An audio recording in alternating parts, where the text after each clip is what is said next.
From Italy to Austria, angry weather harasses the Alpine region. In Austria, torrential rains brought the worst catastrophe in the nation's history.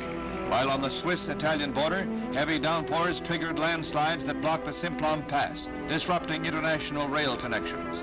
The Austrian floods were floods as much of mud as of water, as the torrents sluiced down the mountain slopes, carrying tons of washed-out earth and debris.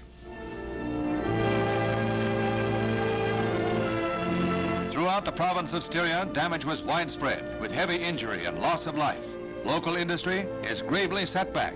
Economic losses are estimated in the tens of millions.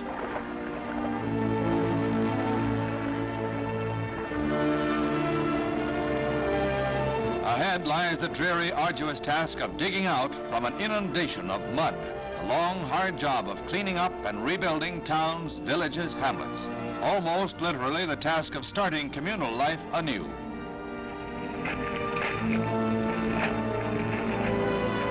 A staggering blow for Austria.